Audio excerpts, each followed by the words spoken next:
I'm Aryeh Schwartz, along with my co-host Rachel Galligan, and welcome to the Winsidr Show, where it's all about the W. This episode, the biggest questions facing each team in the WNBA.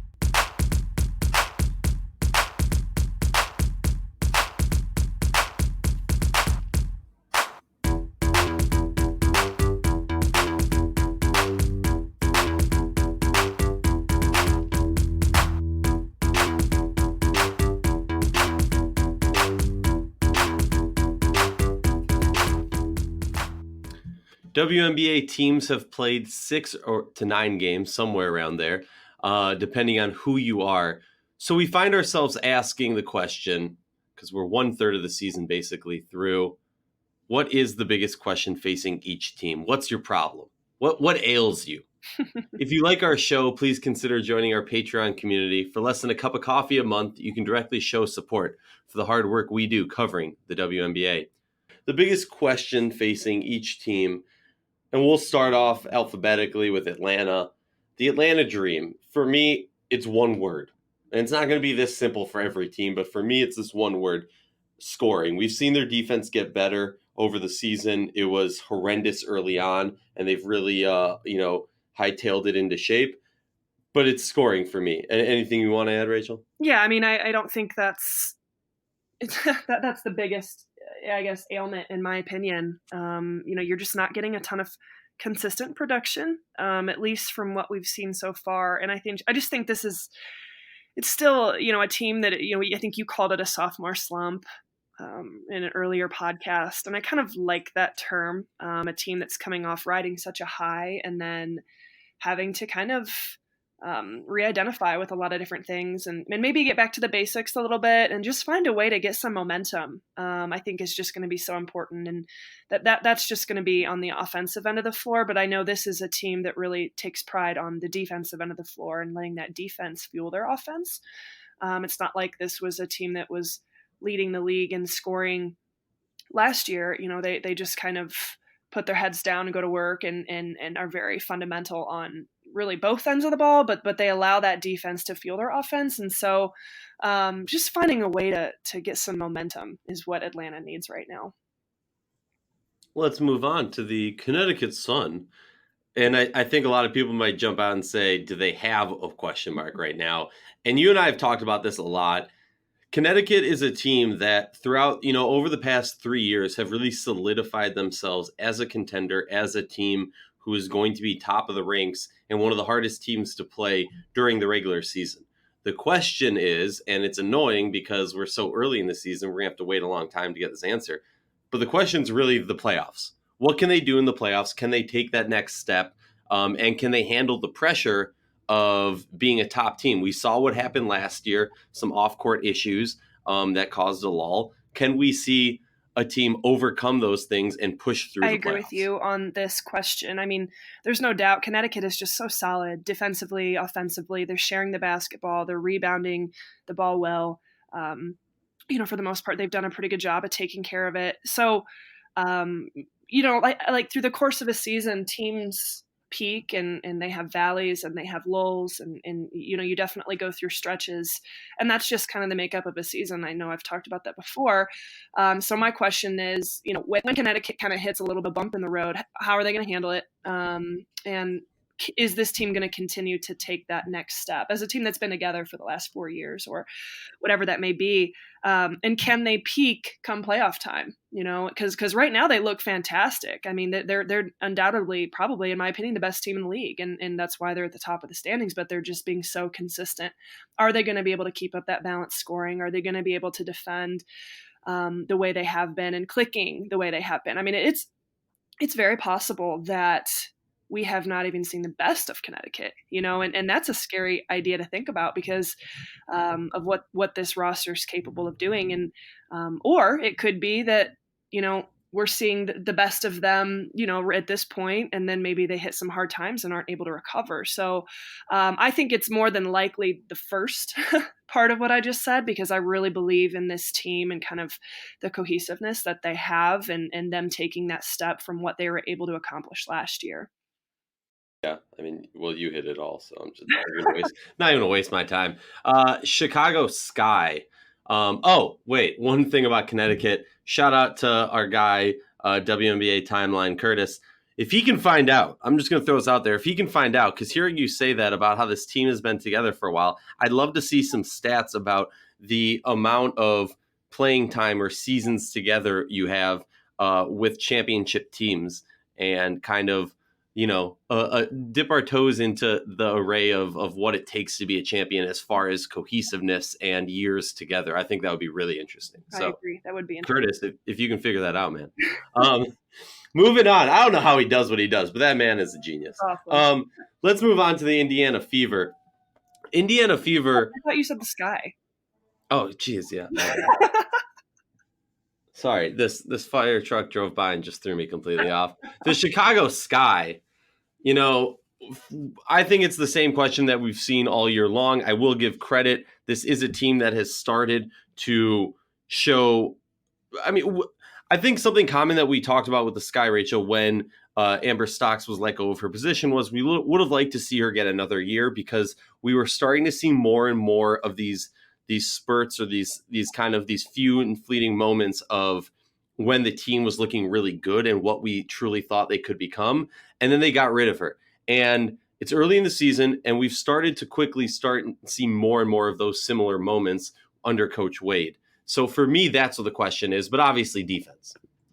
Yeah, I think defense is always going to be a major question mark. These last 4 games, I think teams are averaging right around maybe just like 71, a little over 71 points a game against Chicago, which it's been a long time since we've seen some numbers like that consistently. And then another interesting stat with Chicago, I mean, we've talked about their turnovers at length and their ability to value those possessions. And the last 2, they've gone from averaging what feels like 18 to 20 turnovers a game to now they're just averaging just under 14. So they're doing a better job of taking care of the basketball, and they're allowing fewer points. So we're seeing a little bit more success, and potentially, it's a 3-game win streak. So we'll see if they can keep it going. But I like your point about Amber. I would have liked to have seen her have some more time. But at the same time, I think James Wade is doing a tremendous job and really taking what Amber had started amongst this roster, maybe making some of his own tweaks and allowing this team to continue to gel within themselves and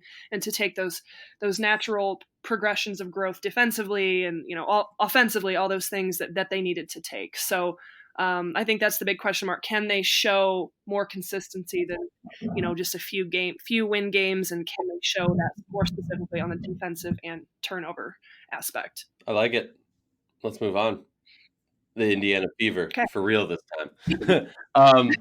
For me, it's very simple. We talked about this. It's been the story from since Tamika Catchings left, and I've given Pokey a lot of hardship in the beginning, then a lot of respect, because she has done a great job, and I know you admire this too. She's done a great job of doing a rebuild while also forging forward for the win. For me, the biggest question is, can this team continue to keep growing? We saw some early success this season, success we did not see anywhere near last year or the year before that, for that matter.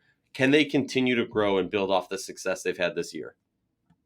Yeah, they start out to a quick 3-1, and then the last 8 games are 1-3. So, I'm going to sound like a bit of a broken record with some of these teams, because you talk about the consistency, but with the Fever in particular, it's the youth of this roster. It's a loss of a key player in Vivian's that was really starting to show tremendous, being such a valuable aspect to this roster, and kind of, who has stepped up, Erica Wheeler and her offensive efficiency early in the season. And I think with the Fever in particular, that they've shown that they can win more games. And that starts with them defensively, especially late in the game. Being able to get those stops is important. But, this is kind of a cop-out, but I think it's true. Can they be consistent with their stops late in the game? And can they consistently score it? Who is it going to be? Is this going to be a team that has different people stepping up at different points throughout the season? Is this going to be a team that's just relying heavily on, Kelsey Mitchell and maybe a couple of others? I just think there's just so many question marks just with this team in general. that just watching them and seeing the growth that happens in kind of this second phase of the season is going to be important. Let's move on to the Las Vegas Aces. And for me, this is an interesting one, mostly because of the flack I might get for what I'm about to say, but I'll take it. For me, the biggest question is, can this team create a flow with Liz Cambage that is about the team, not about Liz? It's been well documented. You know, the teams that Liz has played on have not necessarily won more games than they did the years without her. It's been well documented that, you know, I think, has she won? I don't think she's won a playoff game. They finally made it to the playoffs and they lost right away. All this has been well documented. It's also well documented that she's one of the most dominating, if not the most dominating player to ever play the game.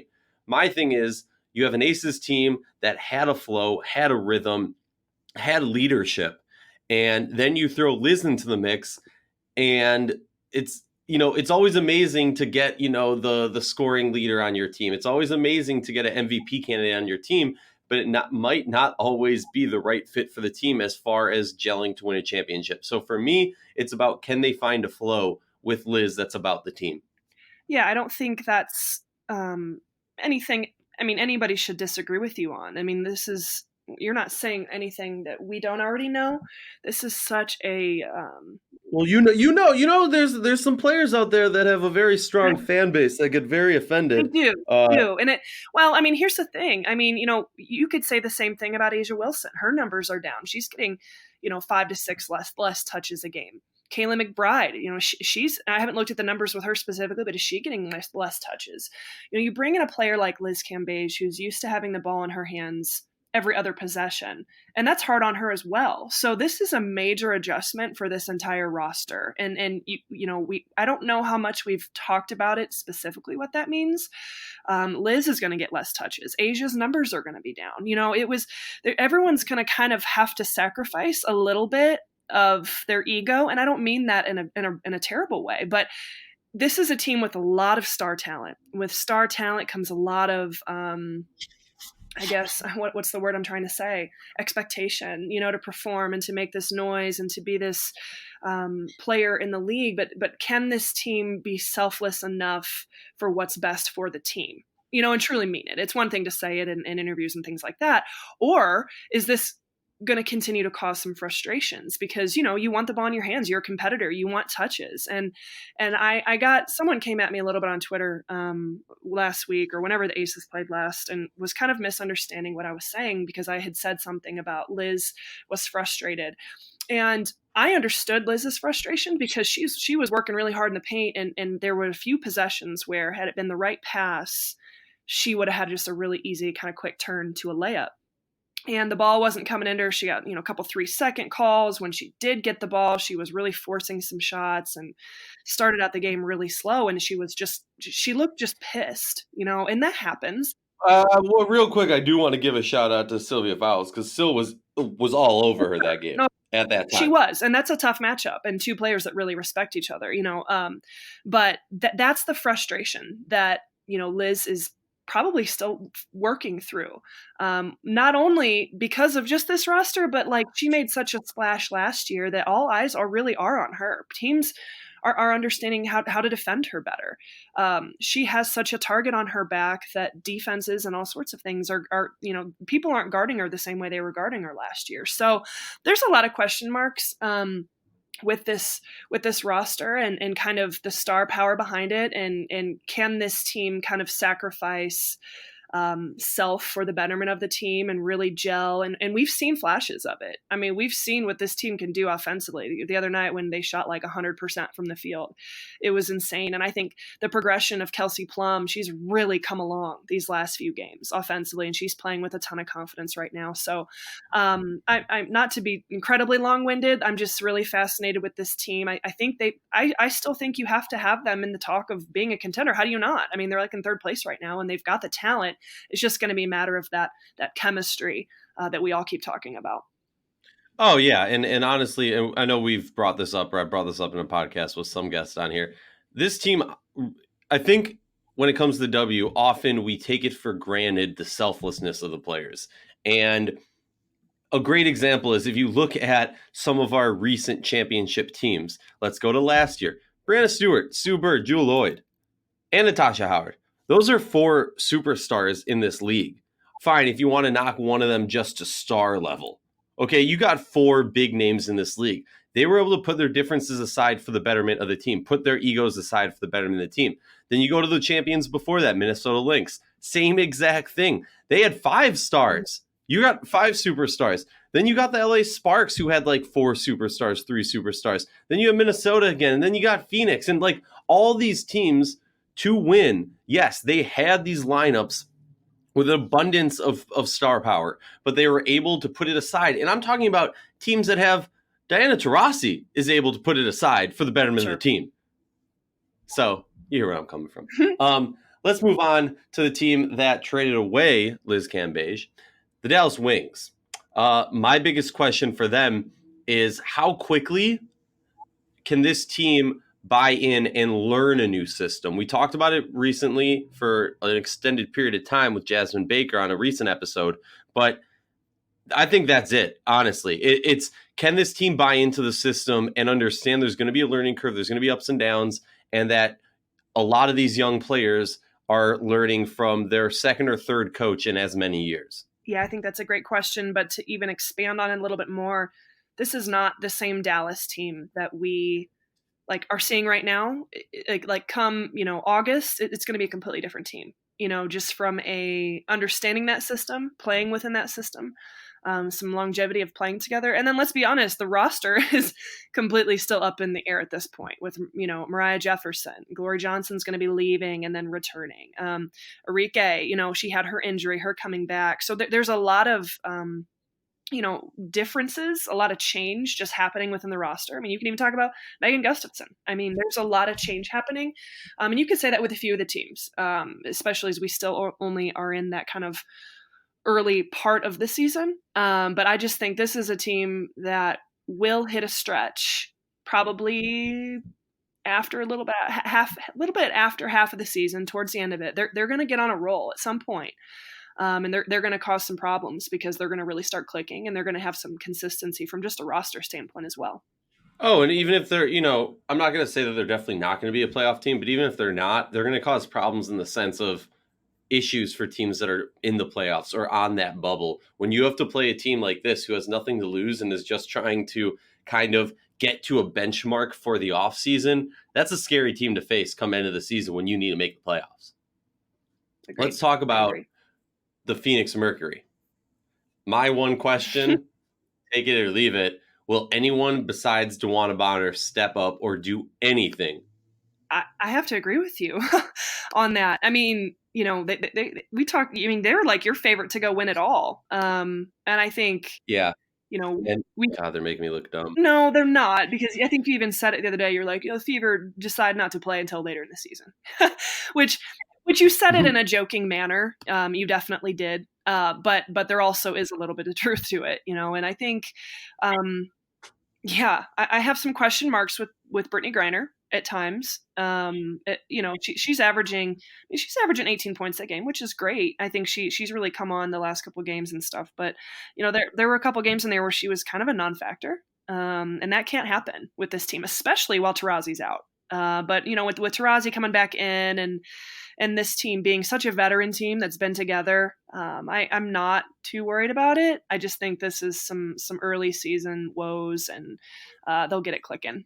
They better, otherwise I'm losing some money. No, but let's talk about the New York Liberty. My question for them is: this team has got a few new faces, a few big wins. How does this new confidence of these wins, which we haven't seen in the Katie Smith era, change the trajectory of this team? Yeah, I mean, I think they've had a taste of some success. It was such a lull for so long, without this team being able to see a win. And they were so down for so long. And here we are, seeing some wins. And I'm going to stand by it. They're a dangerous team because in some aspects, they don't have a lot to lose either. I kind of put them in that same category as the Wings at this exact moment. But this is a roster that has now had a little bit of a taste of success, and they can kind of differentiate together. Well, this is what got us this win in this game, and this is why we lost this game. And I mean, honest to God, the Aces game, where they got routed by like a million points.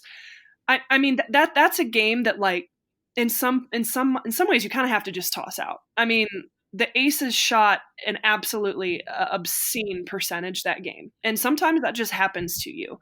And I'm sure, you know, the Liberty would really take a lot of credit for that defensively and things that they could have done better. But, you know, I just think we're seeing confidence from, you know, Kia Nurse, Amanda Zawi B. Now with her leaving, how much is that going to impact things? As Asia Durr continues to come along offensively with some confidence, they need her to continue to score. So my question with them is going to be the offensive end of the floor. Can they continue to have players step up and score alongside Tina?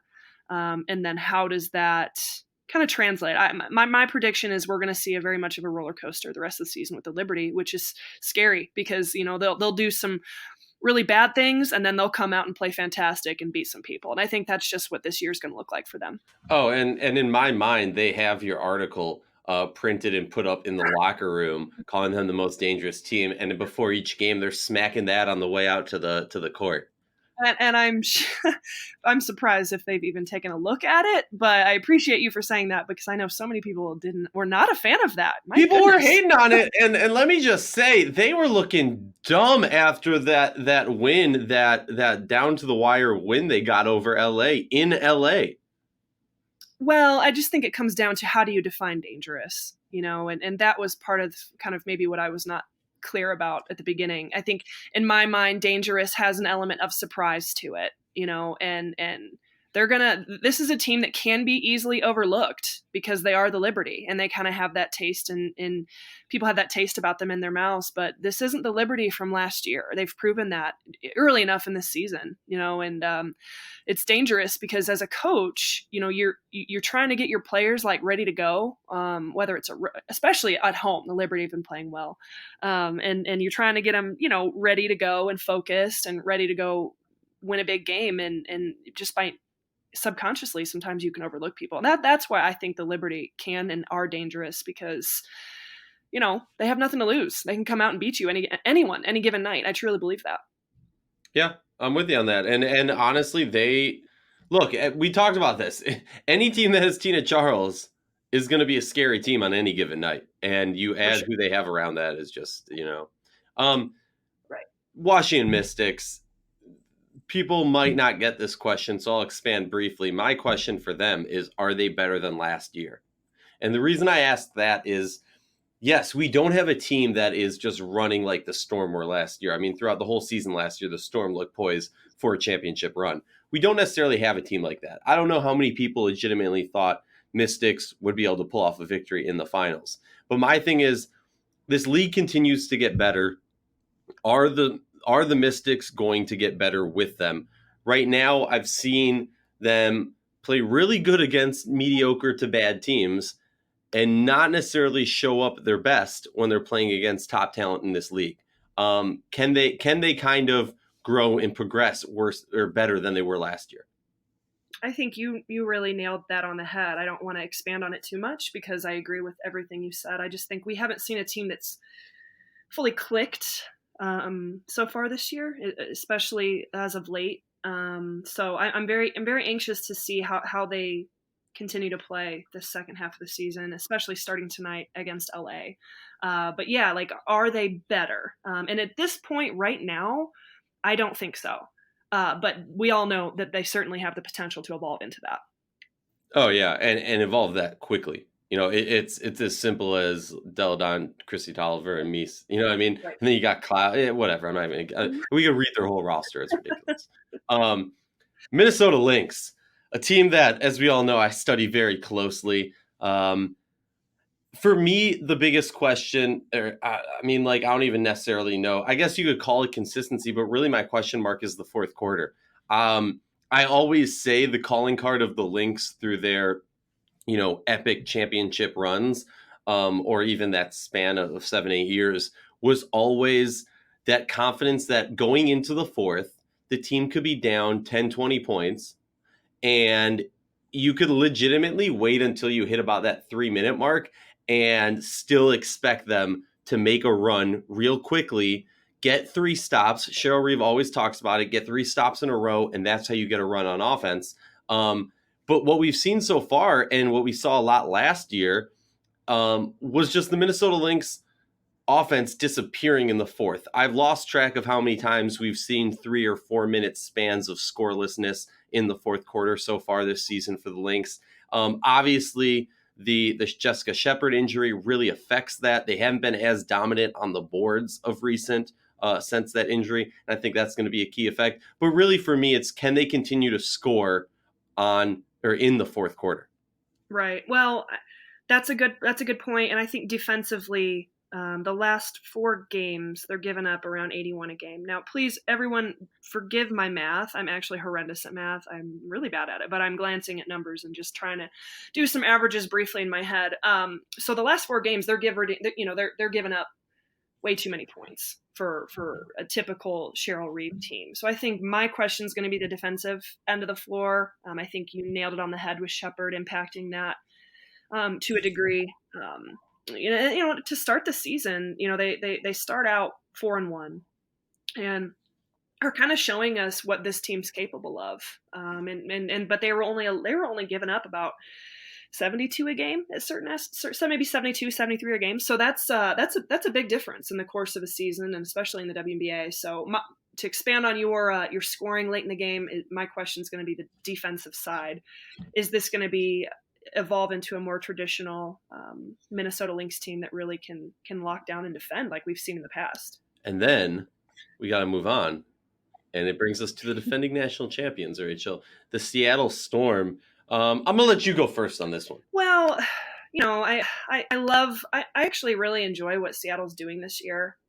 They've been fun to watch because their story and everything they're kind of battling right now, from injuries and people being out, and it's just kind of, and even with like Brianna Stewart out, and we could talk about Canada getting hurt and all of these things. They're such a talented team, and I think how does this team continue to evolve?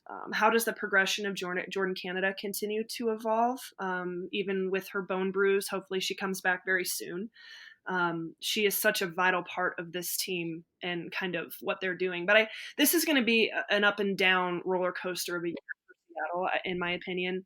And then if and when Sue Bird comes back, which would be well after the All-Star break, how much of a shot in the arm is that going to be with them? It could be entirely possible that when and if she comes back, they go on a roll and they really can beat anyone. This is a team that's won a championship. They have a lot of returners that know how to win a championship. Even without Stewart, they're talented enough to do it.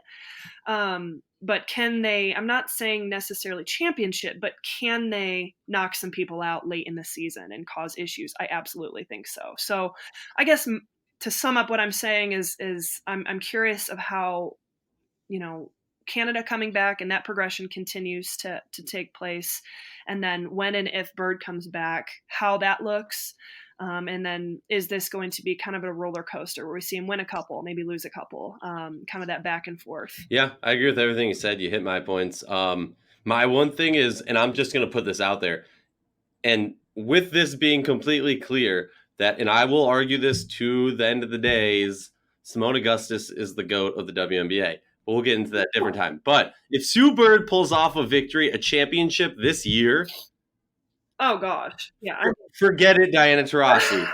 Forget it, Maya Moore. Forget it, Lisa Leslie or Cheryl Swoop, Cynthia Cooper. Step aside. There is a new queen in town, and that's got to be Sue Bird. And I'm just saying that now. Yeah, I mean, if Sue Bird comes back and plays, and this team is clicking, they have the talent to do it. It might be really hard to see right now because I just think everything's in flux. But I mean, who the hell are we to say that like a month from now they're not just absolutely rolling through people, especially with if Bird comes back? I mean, we all know what Sue Bird can do. So definitely very curious to see about that as well. Definitely. Let's move on to the LA Sparks, a team that many love to hate and many hate to love. No. Love to love? Love to love. There you go. You love them or you hate them, or you just think they're a ridiculously good basketball team, whatever it is. The LA Sparks, for me, the question is the unknown, right? You got 2 missing starters. You got a new coach. We are seeing a completely new game style, a new game plan, a new system be implemented. It's not 100% clear what that system is, but all the players, as Brady Klopfer put it, I don't know what they're doing, but I know that the players are confident in it working. And for me, that's great. That sounds amazing. I'm excited to see what happens.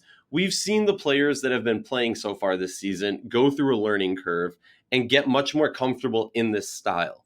How will that affect these veteran players, these two starters, veterans who haven't played it all this season?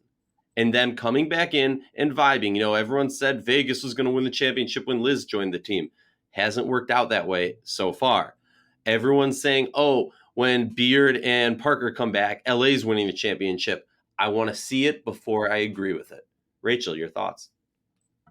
Great points. There's no doubt that LA is a star-struck roster. I mean, this is an incredible roster. Sometimes I have to remind myself by stepping back and looking at it. I'm very excited for Candace Parker to come back tonight. We needed that desperately, and same thing with Elena Beer. She's such a talent, and it means so much for this team. We've seen LA have success early with kind of their roster of the Agumuke's and what Chelsea Gray's been able to do, but to build off your gelling aspect, that's a big part of it, along with Derek Fisher and kind of what they're doing offensively, systematically. What is this team about from an identity standpoint? I think that's still being determined. So like for me, I look at this team and I'm just kind of waiting to see what that's going to look like. And I think the biggest question I have is kind of who I think their X factor is, and that's Chelsea Gray. I mean, and I don't mean that from, oh, she's up in an MVP type of conversation right now. I do think she should be in that conversation to some degree. To some degree, when you drop a 4.8 turnover game, I think it's hard when you've only 9 games in and one of them is that. Come on. Sure, and that's my question with Chelsea Gray. Can she elevate her game to the level that we all know she can to consistently like be that for this team? You know what I'm saying? Or does the addition of Elena Beard and Candace Parker take away from what Chelsea Gray can do, from that scoring perspective? Because in my mind, when Chelsea Gray's clicking, this team is clicking on all angles. So I see her as kind of that X factor, even with or without Beard, Candace Parker. Like she a lot rides on her shoulders, I think, with this team and their success and what they're able to do. And in my opinion, I think she has to continue to rise her level of the game to what we all know she's capable of doing, which big numbers, like big time shots, the clutch gene that we know she has. If this team's going to win a championship, they need that from her consistently. 100%. And I feel like I am saying this every time we talk about the Sparks, but again, last year they played Mystics in the playoffs. They lose in that game. Press conference after the game, NECA and Candace, and they both sat there and essentially spent the whole time, besides, talking about the issues that they had, basically just saying, if we want to win a championship in the coming years, it's going to be on the back of Chelsea Gray. And for me, it's, can this roster, obviously, the answer is yes, obviously, but will this roster, I guess so not can, will this roster put themselves in a position to win? Because if you put yourself in a position to win, Chelsea Gray is like that superhero who shoots ice out of him. You know what I mean? Like, Chelsea Gray is just a cucumber in the final seconds of a game, and that's all you need. We talk about that being a possible Achilles of Connecticut, not having that go-to person for that last second shot. And then you talk about the Mercury, a team that has one of the greatest people ever to do that shot. That's all I got on the Sparks. So I guess we just ran through all 12 teams with their biggest issues. We're all done. We're all done. All right. Well, we believe the players of the W and its community deserve the same in-depth analysis and respect that men's sports receive on a daily basis. Please consider joining our Patreon community to support us in the hard work that we do.